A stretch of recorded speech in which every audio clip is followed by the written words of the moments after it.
Om Swastiastu, perkenalkan nama saya Ida Ayu Madidia Kusmadewi, NIM 1915091038 dari kelas Sistem Informasi 2A. Baik, di sini saya akan menjelaskan mengenai simbol BPMN, 10 kesalahan paling umum yang harus dihindari. Kesalahan-kesalahan yang sering terjadi dalam pemodelan proses bisnis menggunakan BPMN. Kesalahan pertama, menggunakan aliran pesan antara jalur-jalur dari kumpulan yang sama. Alur pesan atau panah putus-putus tidak dapat digunakan untuk menggabungkan elemen dalam kumpulan yang sama satu sama lain. BPMN yang benar adalah menggunakan aliran reguler atau garis tidak terputus. Kesalahan kedua, menggunakan aliran urutan antara kumpulan. Dalam hal ini, contoh BPMN menggambarkan bahwa Anda tidak dapat menggunakan aliran urutan atau panah terus-menerus di antara kumpulan. Penggunaan yang benar dari simbol BPMN ini berada di kumpulan yang sama atau antar jalur. Jika antara pool, maka gunakan aliran pesan atau panah putus-putus. Kesalahan ketiga, memasukkan awal dan lupa untuk mengindikasikan akhir. Ini adalah contoh praktik terbaik dasar menggunakan simbol BPMN yang tidak boleh dilupakan. Kesalahan 4, menyajikan peristiwa perantara yang dikecualikan dari aliran proses. Seperti namanya, acara antara menunjukkan di mana sesuatu terjadi atau suatu acara di suatu tempat antara awal dan akhir suatu proses. Ini akan mempengaruhi aliran proses, tetapi tidak akan memulai atau langsung menghentikan proses. Kesalahan 5, menggunakan anotasi untuk menentukan aliran proses. Anotasi teks adalah mekanisme bagi pemodel untuk memberikan informasi teks tambahan untuk membaca diagram BPMN. Objek anotasi teks dapat dihubungkan ke objek tertentu pada diagram dengan asosiasi, tetapi tidak mempengaruhi aliran proses. Inilah cara melakukannya. Kesalahan 6, menghubungkan gateway tanpa menggunakan aliran urutan. Gateway harus terhubung hanya dengan aliran urutan. Dalam contoh BPMN, ini dilakukan menggunakan aliran default dan aliran kondisional yang tidak benar. Lihat bagaimana hal itu dilakukan dengan benar. Kesalahan 7, memasuki akhir dan lupa mengindikasikan setidaknya satu permulaan. Jika ada acara akhir, maka harus ada setidaknya satu acara mulai. Kesalahan ke-8, menggunakan aliran awal dalam kumpulan dan akhir atau dari aliran yang sama di yang lain. Bintang dan ujung dari aliran yang sama harus selalu diwakili dalam kumpulan yang sama seperti berikut. Kesalahan 9, sebuah tugas terputus dari sisa proses. Tugas 3 tidak akan pernah dieksekusi dalam aliran BPMN karena tidak terhubung ke acara manapun. Adalah kasus BPMN yang sesuai. Kesalahan 10, tugas 3 tidak terus berakhir dalam proses. Acara akhir adalah opsional, tingkat proses yang diberikan, proses atau subproses yang diperluas. BPMN Swimline and Pull Line Tips. BPMN Swimline. Penggunaan BPMN Swimline yang tepat menurut notasi BPMN bukanlah sesuatu yang benar-benar kompleks, tapi justru karena kesederhanaannya, bahwa kadang-kadang ketika memodelkan proses BPMN, pengguna yang tidak sepenuhnya memahami konsep BPMN, Swimline and Pull Line dapat membuat kesalahan. BPMN Pull. Kesalahan umum adalah menggunakan BPMN Pull yang sama untuk mewakili lebih dari satu proses bisnis. Setiap kelompok hanya mewakili satu proses. Faktor penting lainnya adalah mengenai eksekusi proses. Kita harus selalu menggunakan pool berbeda untuk setiap instance proses baru. Kesalahan berulang lainnya adalah bahwa dalam proses seperti contoh, klien menghasilkan sebuah instance yang melewati antara dua pools. Keputusan itu tidak benar. 5 kesalahan teratas yang dapat Anda buat saat menamai proses bisnis. Nama sangat penting.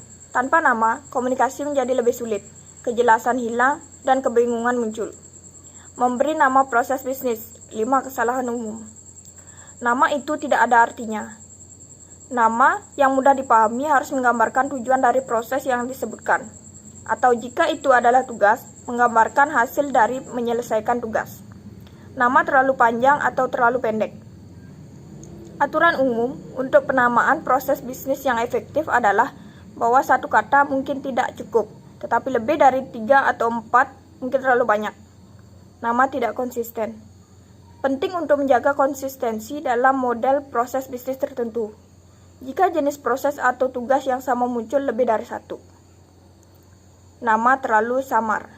Setiap proses atau nama tugas harus didasarkan pada kata kerja tertentu.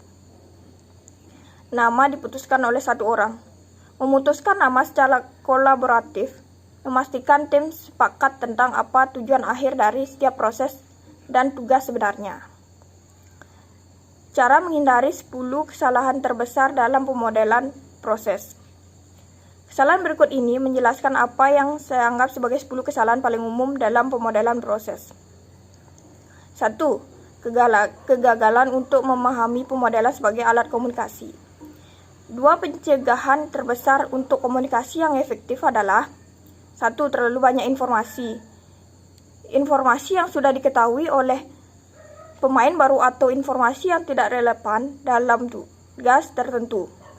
2. Kurangnya informasi. Tidak adanya informasi yang perlu diketahui oleh para pemain untuk melakukan pekerjaan itu. 2. Membuat model tanpa tujuan yang jelas. Tujuan utama dari pemodelan proses adalah untuk mengeksternalisasi pengetahuan tentang bagaimana hal-hal dilakukan.